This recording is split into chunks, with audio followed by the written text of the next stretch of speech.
ঢাকা শহরে নারীদের জন্য আলাদা বাস সার্ভিস চালু হইতেছে। এইটা নিয়ে হচ্ছে অনেক আলোচনা সমালোচনা হইতেছে, সবাই যার যার পক্ষে বিপক্ষে যুক্তি দিতেছে। তবে একজন বিশ্ববিদ্যালয় পড়া স্টুডেন্ট হিসাবে এই জায়গায় আমারও কিছু মতামত দেওয়ার আছে। আমি লাস্ট 3-4 বছর ধরে হচ্ছে ঢাকার গণপরিবহনগুলো নিয়মিত যাতায়াত করতেছি। সেই ক্ষেত্রে অনেক জিনিসগুলো একদম আমার বাস্তবতার সাথে মিলে এবং আমি হচ্ছে এইগুলোর প্রত্যক্ষদর্শী। তো আমার কাছে মনে হয় যে নারীদের জন্য আলাদা বাস সার্ভিস আসলে নারীদের সমস্যাটা তো দূর করলোই না, বরং তাদের জন্য নতুন আরও কিছু সমস্যা তৈরি করলো। তো এখন এই কথাটা শুনে আপনি আমাকে নারী বিদ্বেষী ভাইবেন না, আগে আমাকে একটু এক্সপ্লেন করতে দেন। প্রথমত আপনার বুঝতে হবে যে ঢাকা শহরের যে ট্রাফিক, এই ট্রাফিকের মূল সমস্যাটা কোথায়। এই জায়গায় হচ্ছে হাজার হাজার সমস্যা। আপনি যদি দেখেন যে যেখানে পারতেছে বাস থামাই দিতেছে, একটা দুইটা যাত্রীর জন্য হচ্ছে একটা বাস আরেকটা বাসের উপর উঠাই দিতেছে।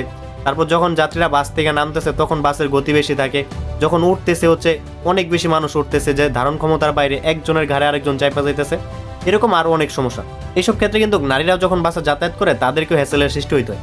এখন একটা নারীকে যে শুধু বাসের ভিতরে হ্যাসেলের সৃষ্টি হইতে হয় তা না, সে যখন ফুটপাতে থাকে, বাস স্টপে, রাস্তার মোড়ে বা অলিতে গলিতে যে কোনো জায়গায় একা থাকলে সে অনিরাপদ বোধ করে।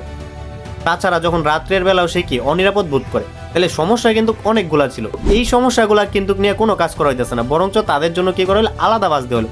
তো আলাদা বাস দিলে কি যে আগের যে সমস্যাগুলো আছে এইগুলা কি চেঞ্জ হয়েছে? বরং চেঞ্জ হয় না। এখন নারীদের জন্য আরেকটা হচ্ছে কৃত্রিম সমস্যা তৈরি হলো। কি সমস্যা? যেই পরিমাণ নারী শিক্ষার্থী হচ্ছে ঢাকা শহরে চলাচল করে কিংবা হচ্ছে নারী অফিসগামী মানুষজন আছে, সেই তুলনায় বাসের সংখ্যাটা খুব সীমিত হয়ে গেছে। এখন তারা কিন্তু বাধ্য হয়ে সাধারণ গণপরিবহনে উঠবে। ফলে সাধারণ গণপরিবহনে যখন তারা উঠবে তখন মানুষের কিন্তু দৃষ্টিভঙ্গি অলরেডি তাদের প্রতি চেঞ্জ হয়ে গেছে। আগে যেমন মানুষ তাকে দেখলে জায়গা ছেড়ে দিত বা তার প্রতি একটা সহানুভূতিশীল আচরণ ছিল, এই জিনিসটা এখন থাকবে না। এখন একটা নারী অন্য সাধারণ গণপরিবহনে উঠলেই মানুষ তাকে বলবে আপনাদের জন্য তো আলাদা বাস সার্ভিস আছে, তাহলে আপনারা এই বাসে কেন আসছেন, ওই বাসে যান।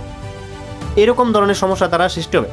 এছাড়া হচ্ছে একটা নারী বাস চালাইতেছে, এই বাসের সাথে ধরেন বলকা বা হচ্ছে ভিক্টর ক্লাসিক কোনো একটা বাসের সংঘর্ষ হলো, এটা হইতেই পারে। কারণ ঢাকা শহরের যে ট্রাফিক সিস্টেম, যেইভাবে হচ্ছে অটো রিক্সা একটার উপর দিয়ে আরেকটা যায়, দুর্ঘটনা এটা যে ঘটবে এটা হচ্ছে মাস্ট, এটার কোনো হচ্ছে রেহাই নেই।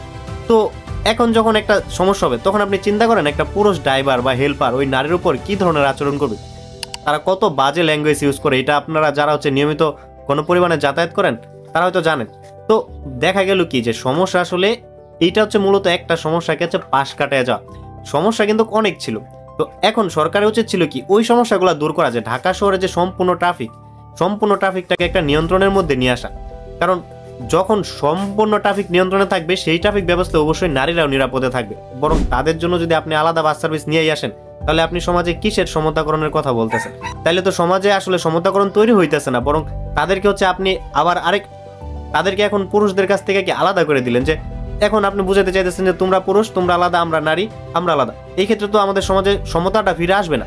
যে নারী পুরুষের সমতা কখন ফিরে আসবে? যখন নারী পুরুষ একসাথে নিরাপদে একটা গণপরিবহনে যাতায়াত করতে পারবে, তখন সে না সমতাটা ফিরে আসবে। তো এইটা আসলে কোনো সমস্যার সমাধান না এবং গোলাপি বাস এবং এই সিস্টেম যে ডিজাস্টার ভাবে ফল করবে এটা আপনি লেখা রাখতে পারেন এবং কিছুদিন পরেই দেখবেন যে এটা হচ্ছে বন্ধ হয়ে গেছে। ধন্যবাদ।